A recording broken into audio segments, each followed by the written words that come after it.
The Criminal by Letitia Elizabeth Landon. The silence in that cell and dim the light gleaming from the sunk lamp. There is one stands fettered and motionless, so very pale that were he laid within his winding sheet, and death were on him, yet his cheek could not, were ghastlier hues. Cold damps are on his brow, with intense passion the red veins are swelled. The white lip quivers with suppressed sobs, and his dark eye is glazed with tears which still he is too stern to shed. His countenance bears wild and fearful traces of the years which have passed on, and guilt, pride, headstrong ire have left their marks behind. Yet mid this war of evil elements some glimpses shine of better feelings, which, like clouded stars, soon set in night. A sullen sound awakes the silence of his cell, and up he starts, roused from his dizzy trance of wretchedness, gasps for breath, as that deep solemn toll sinks on his spirit, like a warning voice sent from eternity. Again it rolls, while awful bell Saint Sepulchre, which tells the criminal of death. His life pulse stops, as if in awe, and then beats rapidly, flushes a sudden crimson on his face, passes, and leaves it deadlier than before. He is alone no longer.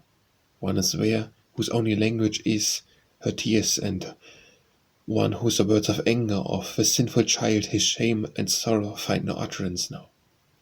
At first the look the murderer wore was stern and cold and ghastly, for his pride had nerved his spirit to its agony. But when he felt that pale girl's tears upon his hand, and heard his father's words of penitence, of tenderness and pardon, then relaxed his marble brow, and white warm drops came down, he strove no more to quell. And there she lay, as wretched Ellen, pillowed on a breast whose lightest beat to her was more than life, all guilty as it was. Her fair blue eyes, how softly beautiful, were filled with drops they had no power to shed, but heavenly they hung upon the eyelash which dropped o'er a cheek whose summer colour had departed with the sweet hopes that nourished its bloom. His love had been destruction. He had thrown shame and dishonour on the innocent one whose fate was linked with his, who loved him yet most truly and most fondly. From the hour when, a young bride, she dreamt of happiness, she never had forsaken him, but still had been his better angel. His mad life had passed amid fearful passions, evil deeds, and she had oft wept in solitude. Yet sometimes, for he loved her, he returned. Her patient smile then lighted up his home, and never did that soft lip breathe reproach.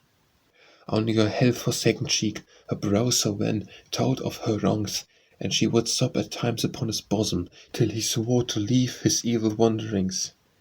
At last the thunderbolt came down, and crushed her heart. He was a murderer. Still she forsook him not, and his lone cell was brightened by her presence. A soft voice breathed consolation in its gentle tone. She wept, she watched, she prayed with him. How deep is woman's memory of her first love dream, though truth has chilled its sweet elusiveness. And like the Indian, was severe light half broken in upon the radiant faith and shone its falsehood, still his spirit clings with lingering homage to his early worship.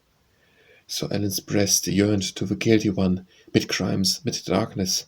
She could not forget he was the chosen of her youth, that he had been her first, her only love. The morn had broken, and the dull red light streamed through the iron grating heavenly. The bell had ceased its summoning. They leaned in desperate hope to catch another toll in vain, and loud and hurrying steps were heard.